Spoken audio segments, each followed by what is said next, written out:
Hello, my friend. Alicia Lynn Diaz here, creator of the Enlightened Body System and the Soul of Healing Summit. I wanted to share with you today an interesting experience that I had this weekend that was a condensed version of a lot of the work that I do to help people reprogram their subconscious mind and overcome self-sabotage when it comes to their healing, their health behaviors. So whether you are experiencing physical symptoms, digestive discomfort, headaches, low energy, fatigue, this process can help you break the patterns of where your mind is influencing your physical body and your physical experience.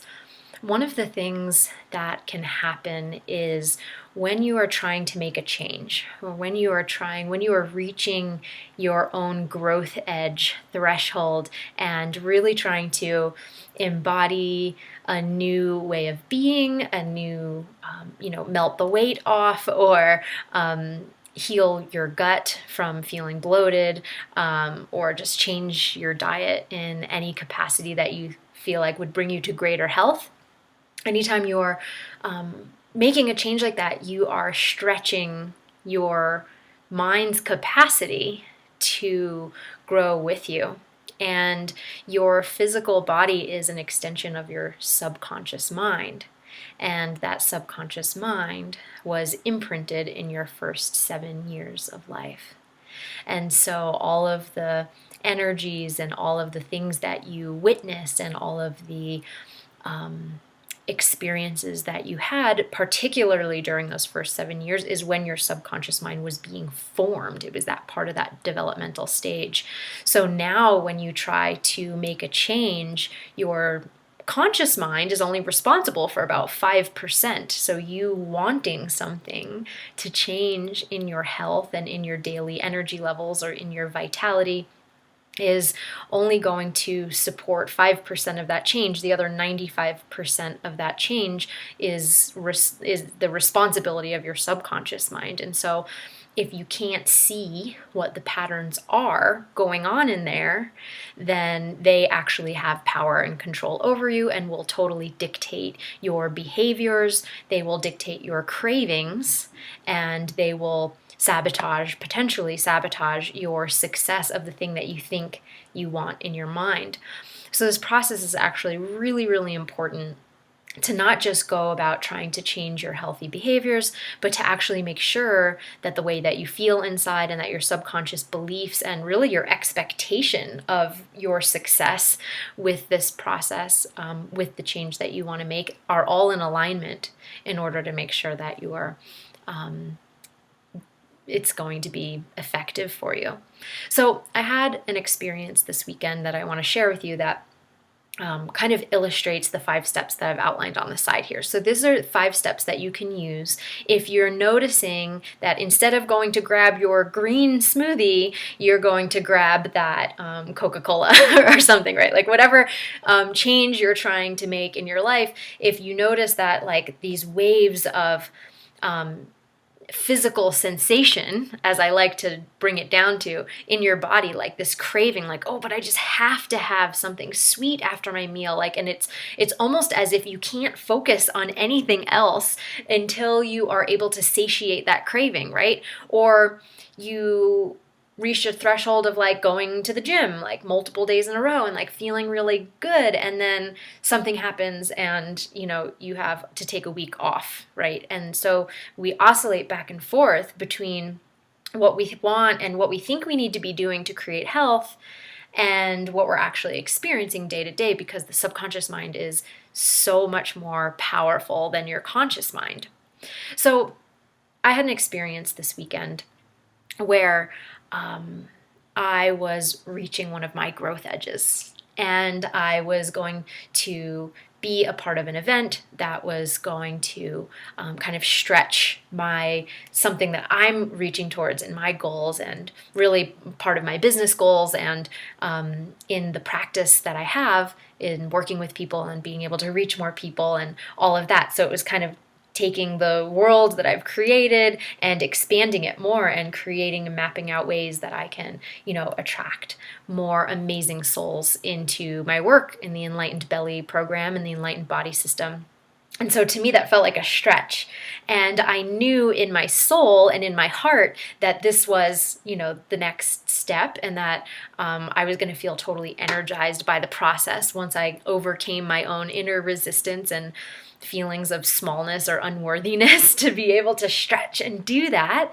And what I noticed what happened in the morning as I was getting ready to go to the event, this was halfway through a 2-day weekend, I felt really amazing the first day, but then the second night I went to sleep and didn't sleep well. And then I woke up the next morning and was just like, my energy was low and like my body felt off. I felt weak and I was like kind of hungry for breakfast, but like almost felt a little bit nauseous in my stomach.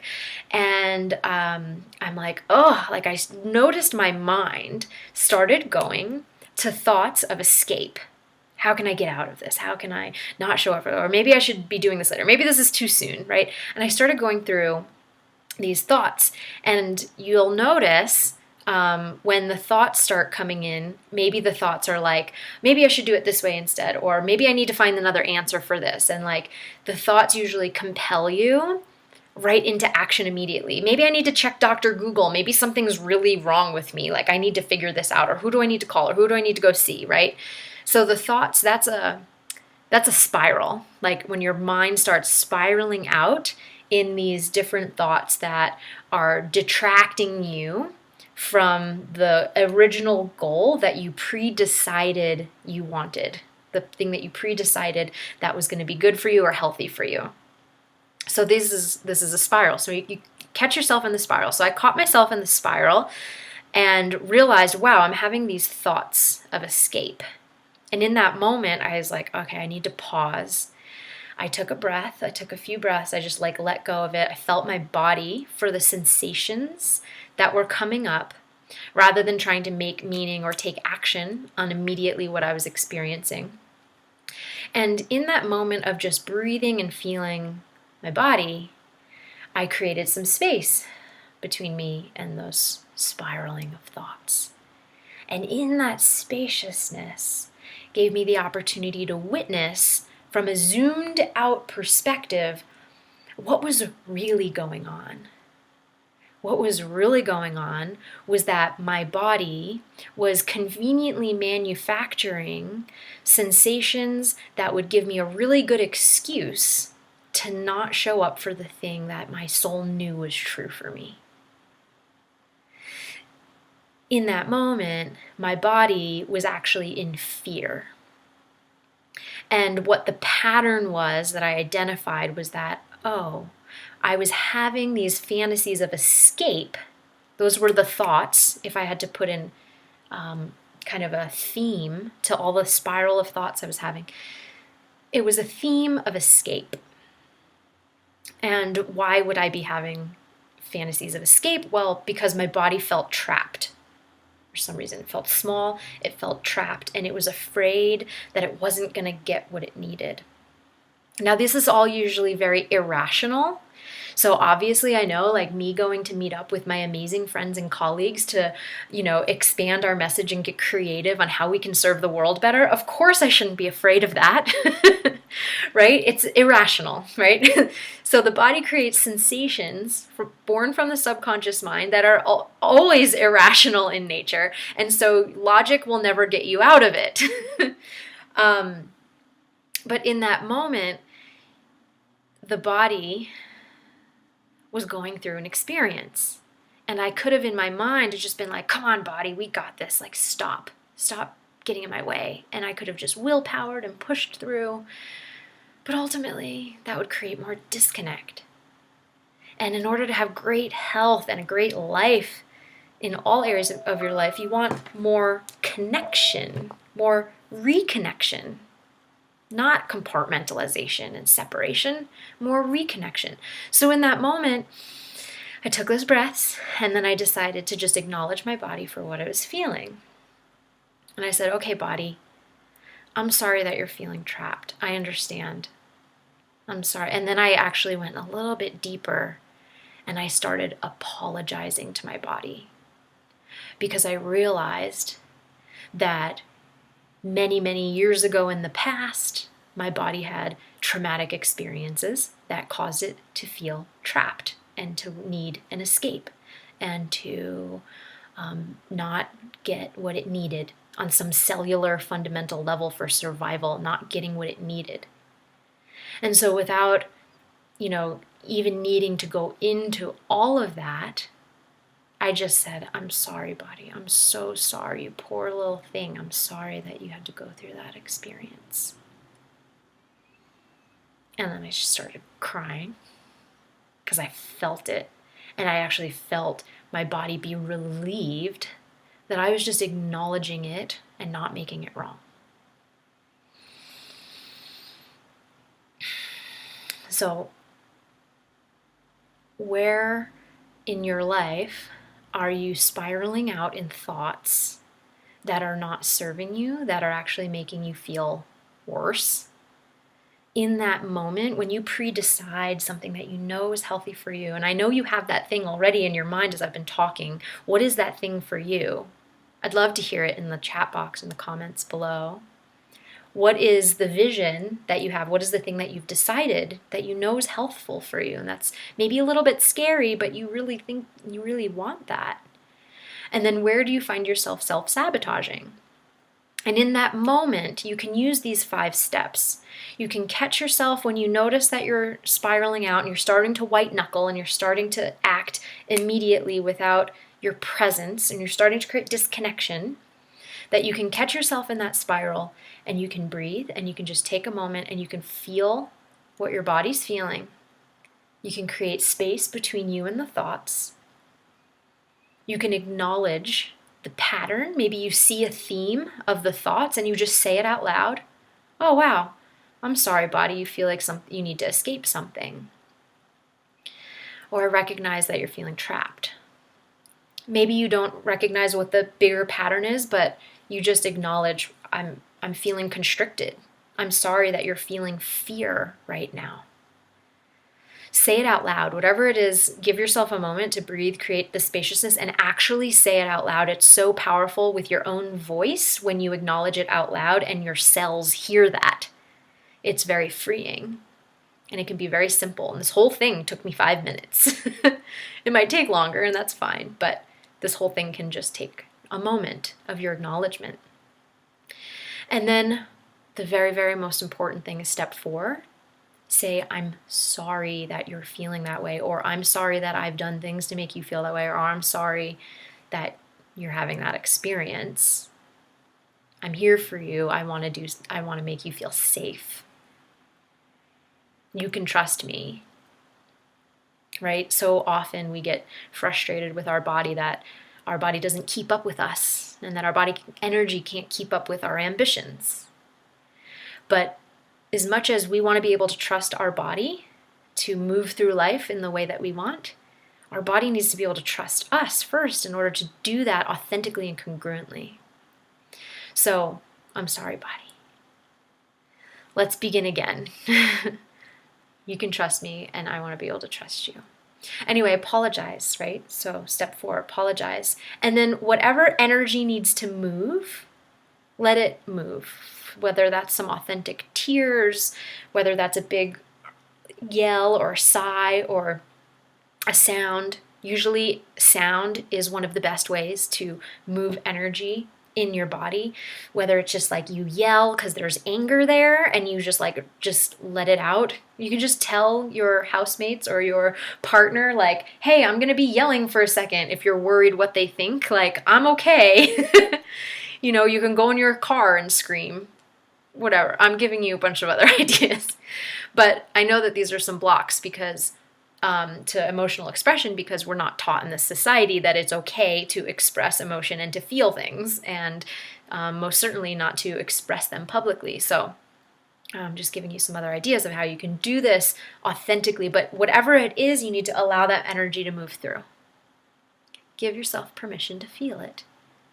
And then step 5 In that moment, once I cried and I released and I like held my hand on my heart and a hand on my belly and I just like felt my body and I just relaxed. Right after that, I felt lighter. I felt freer. I felt more at peace. I noticed that the feelings of weakness and nausea and headachy tension in my head, like they just disappeared. And before that, up until that point, I'm like in the bathroom getting ready, right? I'm like trying to just get out of the house. This is why I wanted to share this 5-minute really practical practice with you. But I was avoiding eye contact in the mirror. And you'll notice that if you're avoiding eye contact in the mirror, that there's something, because the eyes are the window to the soul, there's maybe something that you're not acknowledging in yourself if you're avoiding looking at yourself, right? And then after you have a genuine release and you look in the mirror and you feel lighter, you can connect with yourself and your soul more deeply. You can connect with others more deeply, even if it's not the mirror. Usually when we're hiding something or when someone's hiding from us, they kind of like will not make eye contact too much. So that's one little indicator for yourself as well throughout this healing process. So now, once you release, you feel a little bit lighter. Maybe you still feel tender around it, but that's okay. Just look yourself in the eye and remind yourself of something that's more true, right? In that moment, I just looked in the mirror and I said, "You're going to be okay. We're going to be okay. It's okay." And I smiled. What is it for you that you need reminding? You can remind yourself that. My body has the power to heal. Every cell in my body is a center of intelligence and it has the power to heal. The power that made the body is what heals the body. There's a number of different things that you can share, and these are all just words and affirmations until you actually feel the feelings and release them and then can say them with congruency and authenticity. Otherwise, we're just trying to feel better by saying things, but we don't actually feel them or believe them. So this is actually the process that allows you to manifest greater health and use affirmations maybe that you've learned that actually help bring it about in your body, because there's a space for that to live once you've released the energy of whatever was stuck and holding you back. And then just choose how you want to move forward. And this is all part of step 5. So you declare, you remind yourself, and you decide how you're going to move forward from that moment. From this moment forward, I'm just going to choose to feel safe in my body wherever I am, right? Whatever that is for you. In that moment, I decided I was going to leave that energy of that behind me. And as I walked into my destination and I drove to the place I was going and I entered that door, I just said, I'm going to leave all of that at the door. And I'm going to choose to just experience contentment today and peace as best as possible. And then I did. Thank you for being here, and I'm sending you lots of love. Please subscribe to this YouTube channel, and I would love to connect with you more and share more health, wisdom, and tips and goodness with you. See you soon. Lots of love. Bye.